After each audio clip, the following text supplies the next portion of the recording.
प्रकोष्ठों के पधारे हुए अतिथि महोदयों का मैं स्वागत करता हूं। आज की यह कवरेज करने वाले पत्रकार महोदयों का आप सबको यह ज्ञात है, हमें भी इंतजार था कि 14 जनवरी को इस पावन भूमि पर मातृशक्ति उपस्थित होंगी। आज से लगभग 6 माह से हमारी तैयारी थी। हमारे सामने यह प्रश्न था कि मातृ सम्मेलन कहाँ किया जाए।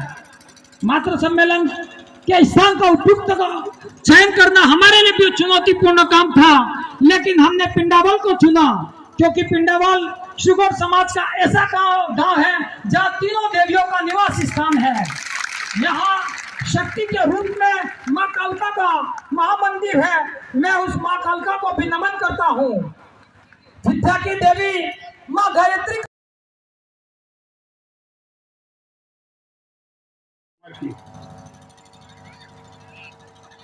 आपको युवाओं दंपतियों को अपने जीवन के बारे में सोचने के लिए, अपने बेटा बेटी को स्कूल बस में छोड़ने के लिए 1 घंटा जाना आना सेवा करना, अरे उसी तरह आपके सास ससुर ने खेतों में काम कर, होटलें चलाकर, मजदूरी कर कर आपके पतिदेव को पढ़ाया है और उस योग्य बनाया है।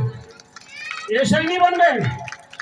आप सोच रहे हैं कि नहीं मेरा पतिदेव तो बहुत बुद्धिमान थे, इसलिए बुद्धिमान ऐसे थी, उस माँ ने अपनी कोख का दूध पिलाया है, कपड़ा लत्ता सारा जीवन उसको निर्वाह करने के बाद, पुरुष योग्य होने के बाद आपको सुपुर्द किया है।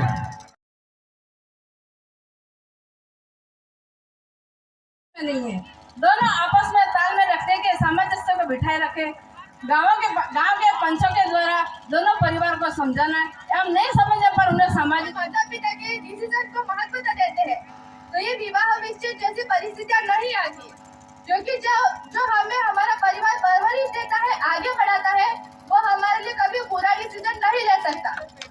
और दूसरा, जो महिला, जो लड़की 18 नहीं देवे, जो बेटा पहले समाज में गरीब के साथ भी होता था और अमीर के साथ भी होता था। आजकल वो रहा नहीं है, बस गरीब कोई कहता ही नहीं है कि हम लड़की दे, वो लड़का भी तो वो होना चाहिए अपने समाज में ही। और चौथा है मृत्यु भोज पे गेहूं का आइटम ही रखे, लपसी रखो या तो सर्वप्रथम किसी भी घर में तलाक हो रहा है, वहाँ दूसरे परिवारजन जाके रिश्ता नहीं करे। अगर यह समस्या आ रही है तो परिवारजन को उस समाज से बाहर किया जाए, और अगर कोई लड़के के घर से उस जगह रिश्ता करने दोबारा जा रहा है तो उसके खिलाफ भी कोई कानून या कोई ऐसी चीज रखी जाए कि उसको भी समाज से बाहर किया, जिससे इस तलाक जैसी समस्या से निवारण पाए जाए।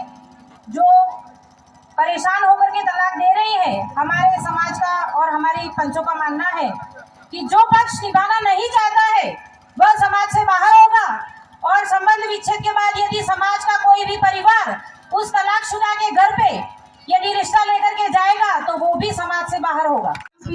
जो समाज में जा रहे आ रहे ये कोई लागू करने वाला नहीं है। महिला एक दिन बुराइयां नहीं मिलेगी, हम आगे कुछ नहीं कर सकते हैं। इसलिए मैं इन 5 पॉइंटों से अभी तक जिन गाँव वालों ने जो बोले वही हमारे 5 पॉइंट है, और श्रीमती जी हमारे डॉक्टर साहिबा जो सुननी से उन्होंने जो 5 पॉइंट बताए हैं, हमारे गाँव से भी वही 5 पॉइंट है, और हम भी यही परिवार का अभी तक साथ अच्छा रहा, परंतु नारी शक्ति के सहयोग की आवश्यकता है। बेसहारा हो की आवश्यकता है। विवासु उस माँ को देखकर जिसका उस लड़की ने बेटा छीन लिया, दुखी हूँ उस लड़के को देखकर जिसका उस लड़की ने पिता छीन लिया। होली दिवाली के सबके पापा घर आते हैं, परंतु लड़की ने जिस तरह, परंतु उस लड़की ने मेरा परिवार तोड़ा, उस वजह से आज मेरा परिवार दुखी है। उसका निर्णय है अब आकर गलोड़े में रहूंगी, तब ऐसी स्थिति में मुझे समाज की मात्र शक्ति का भरपूर मुझे सहयोग चाहिए। जो समाज में जा रहे आ रहे ये कोई लागू करने वाला नहीं है। महिला एक दिन समाज में के समक्ष विवाह होता है, चंद महीनों में या साल के अंदर बैठकर दोनों पक्षों की समझाइश करें।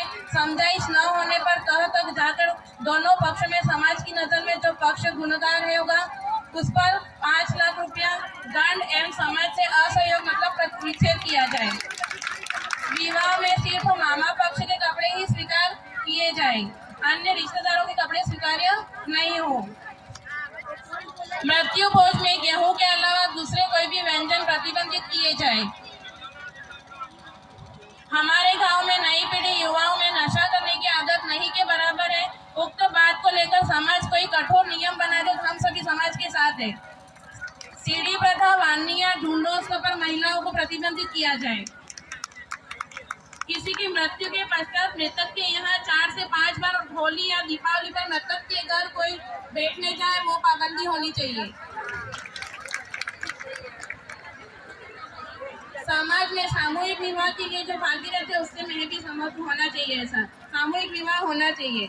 और जो भी ये एक पॉइंट ये भी है, ये मैं मेरी तरफ से बोलना चाह रही हूँ कि समाज में जो ये सास ससुर की सेवा की जाए उसके लिए इनाम दिया जा रहा है, अच्छी बात है, लेकिन ऐसा नहीं होना चाहिए। माता पिता की सेवा तो सब लोग करते हैं, कौन ऐसा है जो माता पिता की सेवा नहीं कर रहा है? ये नहीं होना चाहिए। मैं खुद भी एक बहू हूँ, कल को मेरे को भी मेरे माता पिता की सेवा, सास ससुर की सेवा करनी है।